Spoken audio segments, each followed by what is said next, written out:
तो हेलो दोस्तों, कैसे हैं आप सब? आपका भाई आप लोगों की खिदमत के अंदर फिर से हाज़िर हो गया है और आज ये कुछ मैं अपने पॉइंट्स डिस्कस करना चाह रहा हूँ। और आदत है मेरी, मैंने कभी भी स्क्रिप्ट नहीं लिखी, तो इसलिए जो सारी चीज़ें जो सी ना थोड़ी सी वो हो जाती हैं, मिक्स हो जाती हैं। तो स्क्रिप्ट लिखने की आदत नहीं है। बेसिकली मैं फ़ैन हूँ इमरान खान साहब का।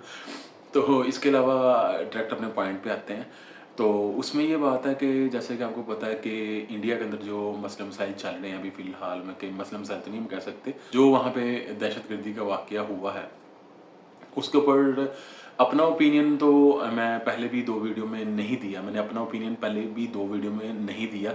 आज मैं अपने ओपिनियन के ऊपर जो सा ना अपने ओपिनियन को लेके जो सा ना वो हाज़िर हुआ हूँ। तो कुछ बातें जो सी हैं सिर्फ़ इंडिया के बारे में आज की जाएँगी, पाकिस्तान के बारे में हम आज कोई बात नहीं करेंगे और इंडिया की बेसिकली जो सी है वो थोड़ी-सी हिस्ट्री को जानने की कोशिश करेंगे। इस तरह से की चीज़ों को हम बताएँगे, आपसे डिस्कस करेंगे, जो मेरे नॉलेज में है। वैसे इंडिया के अंदर बड़े इंटेलेक्चुअल्स बैठे हुए हैं जो कि बड़े-बड़े जो से कोर्स हैं उनको क्रैक करवाते हैं, तो उन्होंने भी ये बातें आपसे नहीं की होंगी। तो बेसिकली अगर हम इंडिया की फॉर्मेशन की अगर बात करें, जो अभी आपको रीसेंट मैप नज़र आता है, तो कभी भी इंडिया जो सा है वो इस तरह से नहीं रहा। इसको इंडिया भी बोला नहीं जाता रहा, इंडिया बोला भी जाता रहा है तो किस खित्ते को बोला जाता रहा है, वो हमारे पाकिस्तान वाली साइड को।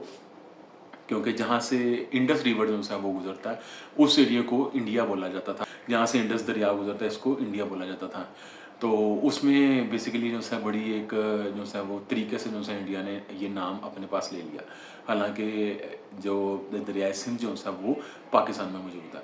सेकंड पे जो सी ये फॉर्मेशन है इंडिया की, जो अभी फ़िलहाल जो सी इनके आपको जो इंडिया का नक्शा नज़र आता है, जो उसमें एक बाजू निकला हुआ है नॉर्थ ईस्ट इंडिया का, और नीचे साउथ इंडिया और ऊपर नॉर्थ इंडिया है, और फिर सबसे ऊपर जो ताज की तरह आपको नज़र आता है वो है हमारा अपना प्यारा कश्मीर।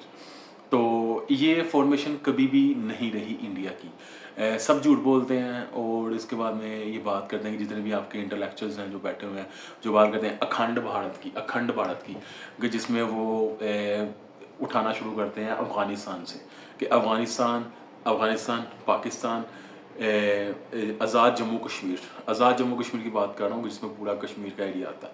सेकंड पे जो इंडिया का जो कॉन्टिनेंट है, इसको सब कॉन्टिनेंट जिसको हम कहते हैं, उसके बाद में वो बांग्लादेश में के ईस्ट और वेस्ट दोनों को, उसके बाद में इंडिया की जो सी नॉर्थ ईस्ट स्टेट्स हैं इनको, उसके बाद में बर्मा को, उसके बाद में थाईलैंड तक को ये जो है ना इसमें ऐड करके, रंगून और थाईलैंड इसको सबको ऐड करके, और नीचे श्रीलंका को ही छोड़ देते हैं। चलो शुक्र है किसी चीज़ को तो छोड़ते हैं।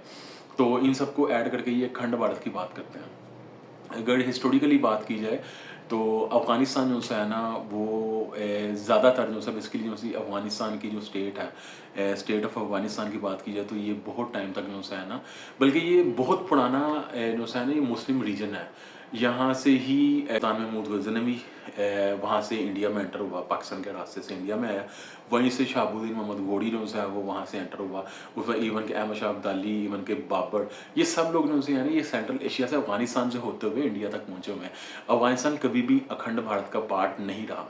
ये जो चंद्रगुप्त मौर्य ने जो है वो इसको मौर्यन एम्पायर की जब बुनियाद रखी थी, तो ये भी बड़े थोड़े टाइम के लिए जो है ना वो हिस्सा रहा था, पर उसमें फिर भी जो साउथ वाली बेल्ट है ना वो कभी भी जो है इंडिया का पार्ट नहीं रही। जिनको साउथ इंडियन आजकल बोले जाते हैं उनको ये कहते हैं काले हैं, ये हैं, वो हैं। तो ये कभी भी इंडिया का पार्ट नहीं रहा। इवन के चंद्रगुप्त मौर्य के टाइम में भी जो है वो इंडिया जो है ये नहीं रहा। इंडिया बेसिकली वो कहता है ना इंडिया विच इज़ भारत।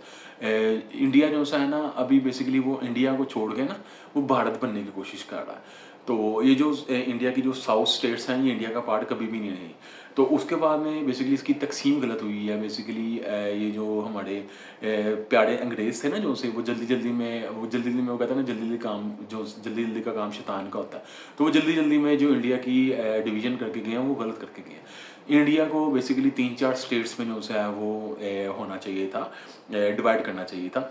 और इसके बाद में जो से इनके वल्लभ भाई पटेल, जिनको ये आयरन मैन कहते हैं, वो उन्होंने जो है वो बड़े लोगों को जो है ना, ये हिंदू है ना बेसिकली, मसला ये है कि बड़ा जब इनको आपसे काम होता है ना, बड़ी चाल पड़ोसी से आपके साथ मिलते हैं और आपको बिठा के तो चीज़ों को फाइनलाइज़ करते हैं, उसके बाद जब ये देखते हैं चीज़ें सारी हमारे हाथ में आ गई हैं, तो फिर ये आपसे चिढ़ने लग जाते हैं।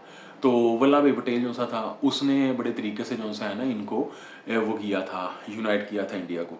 इसके कुछ पार्ट्स इस तरह से होने चाहिए थे कि जो इंडिया की जो साउथ स्टेट्स हैं ना, जिसमें ये तमिलनाडु और नीचे जितनी भी वो आती, टीपू सुल्तान के अंडर में जो सी स्टेट्स आती थी, तो ये सारी स्टेट्स जो सी थी ना, ये होनी चाहिए थी, अलग स्टेट्स होनी चाहिए थी, क्योंकि इनका जो रिलीजन तो चलो मान लेते हैं हम सेम है, पर इनकी बोली, इनकी लैंग्वेज, इनके स्किन कलर्स और इनका जो एरिया है ये बिल्कुल डिफरेंट है इंडिया से। ये कभी भी नॉर्थ इंडिया के साथ नहीं रहे। उसके बाद में दरमियान में जो स्टेट थी हैदराबाद की, स्टेट ऑफ हैदराबाद, ये सारा एरिया था मुसलमानों का। ये जो सी स्टेट थी इसको अलग होना चाहिए था। उसके बाद में बंगाल जो सा वो एक अलग स्टेट होनी चाहिए थी, मतलब जो पूरा बंगाल है इसको अलग होना चाहिए था। यहाँ इसको दो पार्ट्स में कर लेते, आधा मुसलमानों का, आधा हिंदुओं का। और ये भी बेसिकली इनसे आप एथनिकली अपने आप को डिफरेंट समझते हैं इंडियन से। नॉर्थ इंडिया जो है वो अलग होना चाहिए था। सिक्स जो है वो अलग होने चाहिए थे। सिक्स का भी जो है इनके साथ कोई इतनी बनती नहीं। आपको पता है कि उनकी तहरीकों को भी जिस तरह से दबाते हैं, जो करते हैं, वो आपको आइडिया हो ही रहा होगा।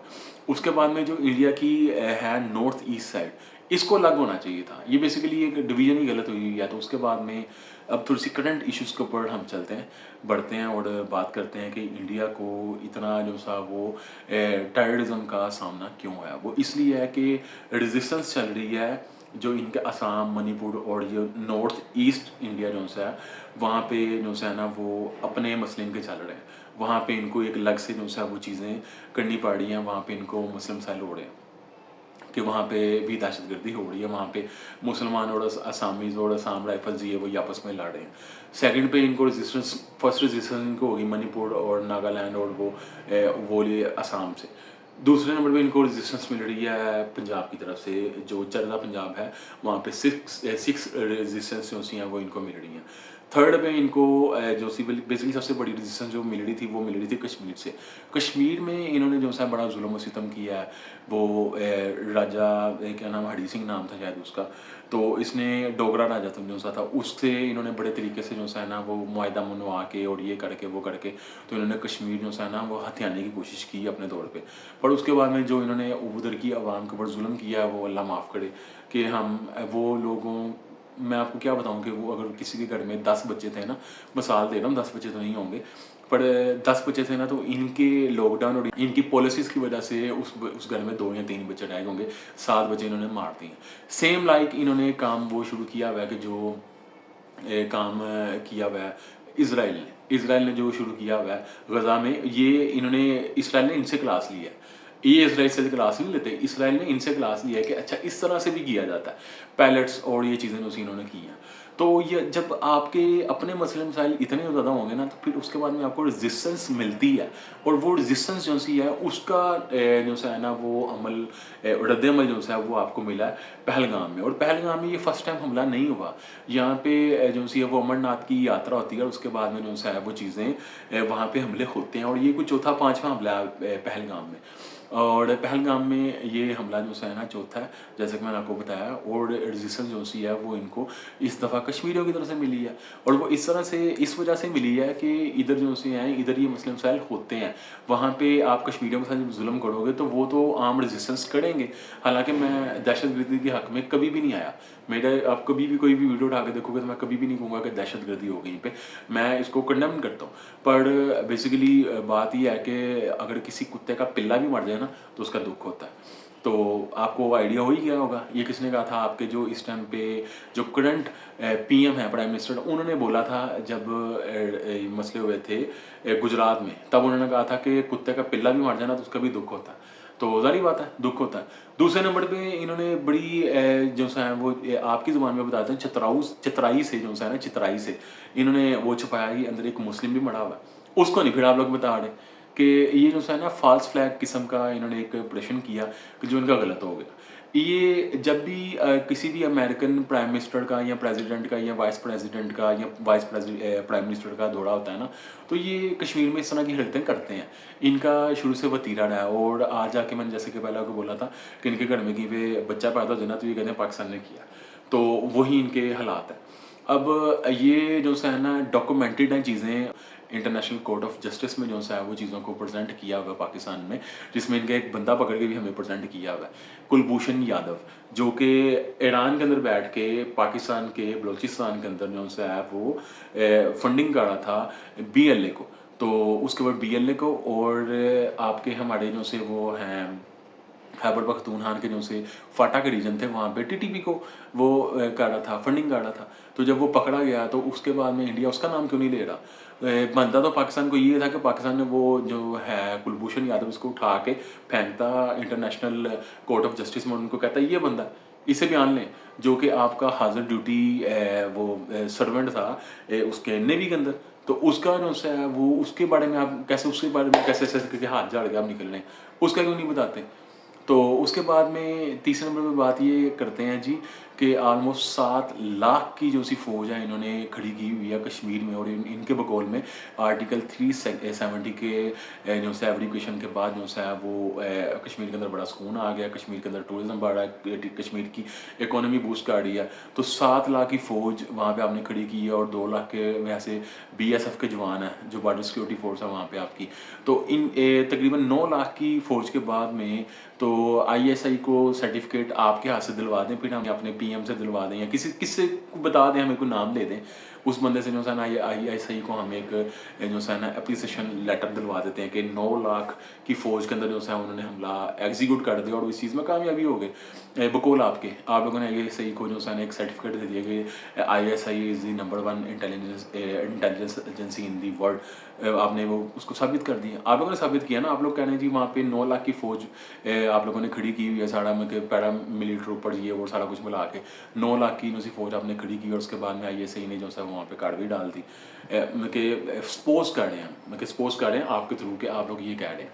और दूसरे नंबर मैंने आपको बताया कि इन्होंने डैम्स जो से हैं वो बना लिए हुए थे जहलम पे और चनाब, दोनों पे इन्होंने जो है ना डैम बना लिए थे, वहाँ का पानी इन्होंने अच्छा खासा रोक लिया हुआ था।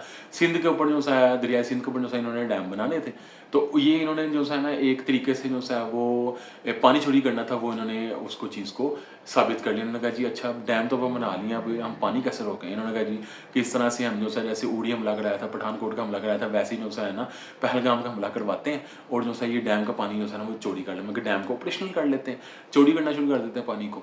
तो बेसिकली मसला एक आप लोगों के साथ ये भी चल रहा था कि वो कहते हैं ना, ऊपर से दूसरे नंबर पे ये कह रहे हैं जी कि जो वो होता है ना किसी मुल्क का पानी रोकना, किसी कंट्री का पानी रोकना, it's a act of war. और आप लोगों को शायद अभी तक ये भी नहीं पता, माशाल्लाह से पढ़े लिखे बहुत ज़्यादा कि बने फिरते हो जो है वो क्या नाम है, हमें बड़ा पता, ये पता वो पता, कि इनका कहने का मकसद ये है जी कि जो है ना हम किसी बंदे को भूखा प्यासा मारें, अगर वो हमें आके लड़े तो जी ये जो है ना ये हमारे से ज़्यादती का आड़ा।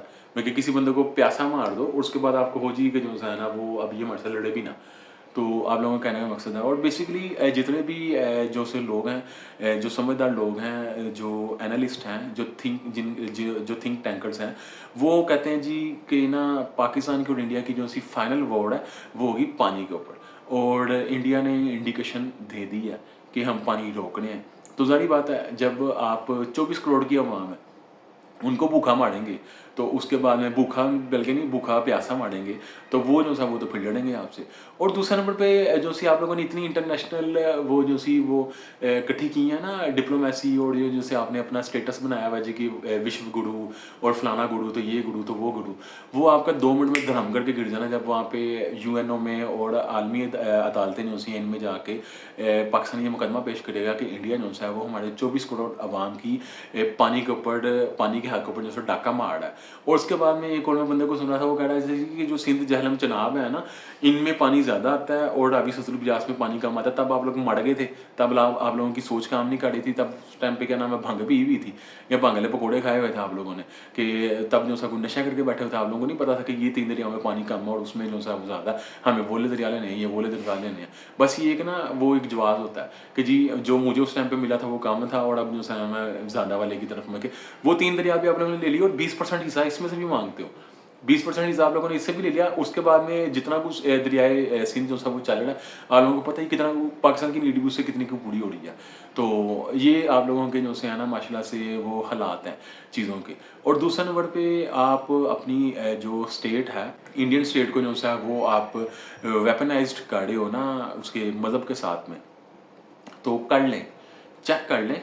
और आप लोगों के साथ में ही पाकिस्तान की जो सियासत है, पाकिस्तान जो सी आपने देखा होगा कि जब आप मज़हब के ऊपर पॉलिटिक्स करते हैं ना, तो उसके बाद में क्या होता है, क्या मसले मसाइल होते हैं, उसके बाद में क्या चीज़ें होती हैं, कहाँ से फिर वो आती है, दहशतगर्दी आती है, उसके बाद में ये खुद हमलावर आते हैं, उसके बाद में जो चीज़ें होती हैं वो आपको शायद आपको देख लेना चाहिए था पाकिस्तान से कि अगर आप मज़हब पे सियासत करते हैं ना, उसके बाद में ये हालात होते हैं। और इस टाइम पे इंडिया जो सा है ना वो पीक पकड़ चुका है, मज़हब के ऊपर सियासत कर रहा है। और बीजेपी भाजपा जो सा है, भाजपा का शुरू से ही ये रहा है कि जो सा है ना बीजेपी का ये अपना एक स्लोगन रहा है कि वो मज़हब पे सियासत करता है, अस वर्सेस देम, क्योंकि हम हिंदू हैं और वो मुस्लिम हैं, तो उनके खिलाफ हम सियासत करेंगे, इससे जो सा मेजोरिटी का जो वोट है वो इनको मिलेगा। तो करके देख लो आप, कर लो, आपको पता चल जाएगा कि सियासत के ऊपर, मज़हब के ऊपर सियासत करने से क्या फल मिलता है, और वो आपको इंशाल्लाह अल्लाह खैर करे जल्दी मिलेगा। आपको जल्दी पता चल जाएगा जो आपने ये बनाया हुआ है ना विश्व गुरु, और दुनिया का सारा पैसा आपके पास है, विश्व गुरु आप हैं, अमेरिका भी आपसे पूछ के चलता है, और उसके बाद में इसराइल जो है वो आपको अपना बड़ा भाई कहता है। तो ये सारा कुछ जो है ना आपको थोड़े दिनों में पता चल जाएगा। जो एक अपने अंदर आपने एक एक्सप्लोजन इकट्ठा करे हैं ना, वो जैसे ब्लास्ट करेगा ना, फिर आपको पता चलेगा कि क्या मसले होते हैं जब आप जो है ना मज़हब के ऊपर सियासत करते हैं। अंदर से ही चीज़ें जो सी है ना वो ख़राब होनी शुरू हो जाती हैं। जब आप किसी चीज़ को सप्रेस करते हैं ना, कितना कोई चीज़ सप्रेस हो जाती है, जब आप जितना सप्रेस करोगे उस पर वो उतने ज़ोर से फटेगी, और तब आपको पता चलेगा कि आप लोगों ने ये क्या किया, और तब आपको सोचने का मौका भी नहीं मिलेगा कि ये क्या किया, ये हमारे साथ क्या हो गया। और धर्म गढ़ के जो सी आपकी ये जितनी भी आपने ये खड़ा किया हुआ है ना एक वो अपने ख्वाबों का महल, वो धर्म गढ़ के गिरेगा, और गिरेगा भी पहली मंजिल पे नहीं, ज़मीन बोझ हो जाएगा। तो आपको तब आइडिया होगा कि आप लोगों ने ये क्या खड़ा किया। बाकी पाकिस्तान के रिस्पॉन्स की बात मैं लास्ट में करना चाहूँगा। अगर आप पाकिस्तान का पानी रोकेंगे, और कतई ये ना समझिएगा, कतई ये ना समझिएगा कि आप अगर पाकिस्तान का पानी रोक लेंगे तो उसके बाद में जो है पाकिस्तान आपको कुछ भी नहीं कहेगा। पाकिस्तान आपको घसीटेगा जो सा है इंटरनेशनल कोर्ट ऑफ जस्टिस में, पाकिस्तान आपको घसीटेगा यूएनओ में, पाकिस्तान घसीटेगा आपको आलमी अदालतों में, पाकिस्तान आपको घसीटेगा वर्ल्ड बैंक में, पाकिस्तान घसीटेगा आपको आपकी जगह पे, पाकिस्तान आपको घसीटेगा अपनी जगह पे, पाकिस्तान आपको हर जगह पे घसीटेगा, टेंशन ना लो। और रही पाक फ़ौज की, तो हम उनके साथ खड़े हैं। बेसिकली जो सा है ना आप लोगों के साथ इशू ये है कि आप लोग जो है ना वहादत की ज़िंदगी को नहीं मानते, हम वहादत की ज़िंदगी को मानते हैं। हमारे इस्लाम में जो सा है ना ये हदीसों में और इस्लाम में मौजूद है कि अगर आपके घर में कोई चोर दाखिल हो जाए ना, तो फिर उससे लड़ो, उससे लड़ो, और उससे लड़ो। अगर तुम उससे जीत गए, अगर वो तुमसे मारा गया, मैं कि तुम्हें जो है उससे लड़े और वो मर गया, तो उसके ऊपर तुम्हें शरण गिरफ्त नहीं होगी। अगर तुम उससे लड़ते हुए खुद मारे गए, मैं खुद शहीद हो गए, तो तुम शहादत की मौत कहलवाओगे, और क़यामत वाले दिन जो है तुम्हें जन्नत मिलेगी। ठीक है, लड़के देख लो, आ जाओ। पाक फौज बैठी हुई है आपके आगे शीशा पिघलाई दीवार की तरह, तो लग जाएगी समझ किस भाव में बिकती हैं। तो बाकी ये है कि ये ना समझिएगा कि ये एक ट्रेडिशनल वॉर होगी, ऐसा नहीं हो सकता। ट्रेडिशनल वॉर नहीं होगी, आपको पता चल जाएगा, दांत खट्टे हो जाएंगे आपके। बाकी ये आज आपके भाई का अपना ओपिनियन था। अल्लाह हाफिज़।